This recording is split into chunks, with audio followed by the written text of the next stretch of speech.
Sunday best calling me dirty words. Had a few drive-bys shooting me the bird. Night stalking me, calling my phone, blowing up. Going all Carrie Underwood on my truck. They get crazy and mean. Country. Well, I mean, I get to work with awesome athletes like Jakob. What else do you need? No, I love the sport. I ran in high school. I love that. I love the people. You know, the sport has a family atmosphere. Everyone's included. And I like being able to influence the athletes, hopefully to be successful, not just in running, but in their lives. Okay, so why would someone want to be a cross-country coach? What are some reasons why someone would like to do that? I mean, like I said, being able to work with awesome athletes, being able to have influence on people's lives, being able to kind of coach people up. You know, it's fun to see an athlete kind of get it. You know, as a coach, that's one of the things that I kind of live for is those moments when people figure out that they're a runner. You know, they kind of maybe kind of half-heartedly went out for the sport, and then all of a sudden it clicks like, hey, maybe I could be good at this. And all of a sudden, you know, their effort level changes and their persona changes, and you know, they really get into it. And as a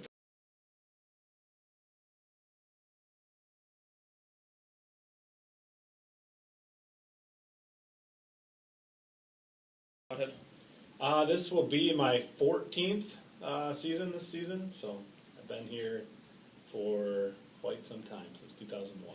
So what would you say about your prior conference performances for your teams, for guys and girls?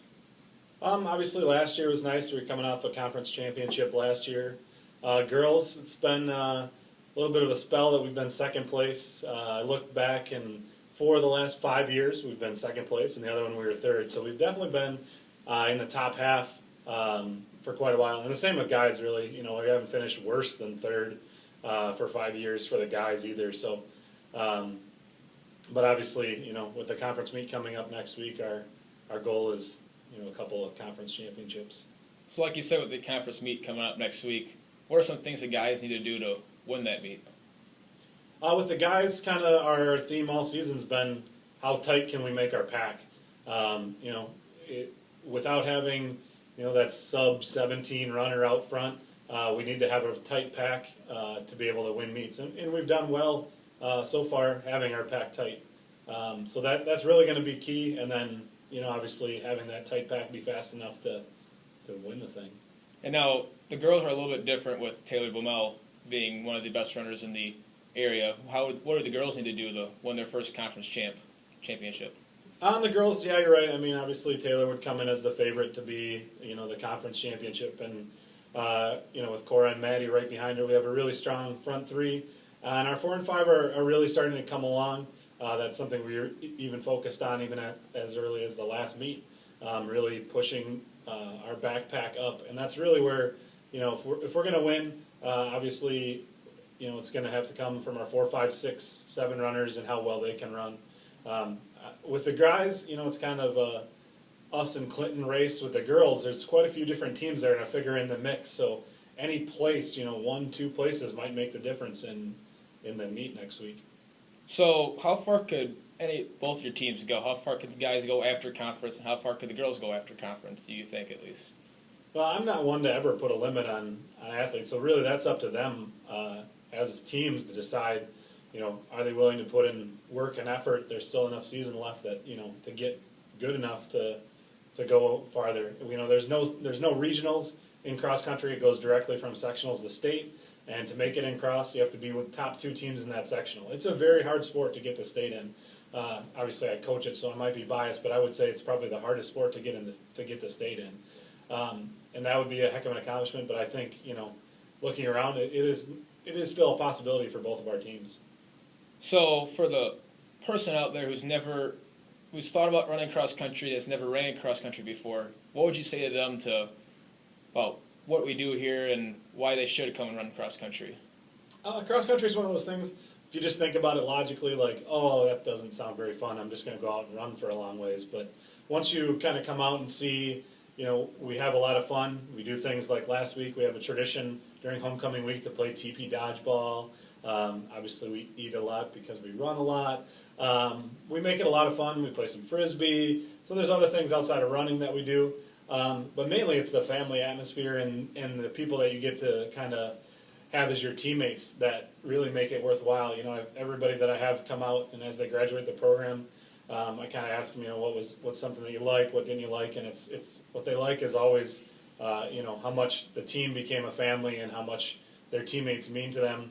And a lot of them even now are still friends, have friends that they made during their time in Brodhead Judo cross country, and they stay friends for life.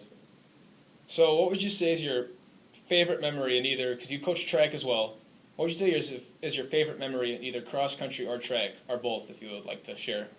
Of all time? Of all time. Oh, there's a ton of those. There's a couple, like I said, moments when you can figure out when athletes kind of get it. I'll pick on a teacher here now that was an athlete of mine, Coach Jarvis. I remember the day that he became a runner, and I look back and there's a lot of athletes over the years that have done that. Teams, relays. In the spring, I love coaching the 4x8 relay. I don't think that's a secret to anybody. And watching different relay teams kind of come out and start out the year not thinking they're going to be much, and by the end of the year being a solid relay team. I've got a lot of memories of races that maybe we shouldn't be in that we were in.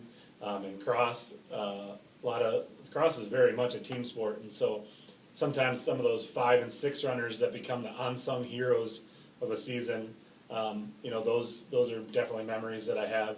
I have a hard time picking any one athlete that really kind of sticks out. Obviously, anybody that's kind of made the trip to state, that's a special thing, and there hasn't been a ton of those, but we've always had a great time with athletes at the state in both sports. So there's a certain group that their main thing, they love to do it, is running. What would you say, or what does it mean what does cross country, mean to that group, that they love running, this is one of their only things they do? What do you think that means to them? I think, that's the sport that they look forward to. I have athletes that come out for cross country, and I know this isn't their favorite sport, but they're coming out because it's going to help them be a better wrestler, a better basketball player, better at track. But then I have athletes that come out and cross country is their thing, and that's what they're going to be best at. And hopefully, that's something that they look forward to every year. And the thing about running is it's a lifelong sport, so they can do that, even after they leave here, and that's great. Okay, thanks, Kurt Gratz. Coach Kurt Gratz, Brodhead Cross Country. Thank you, Jacob.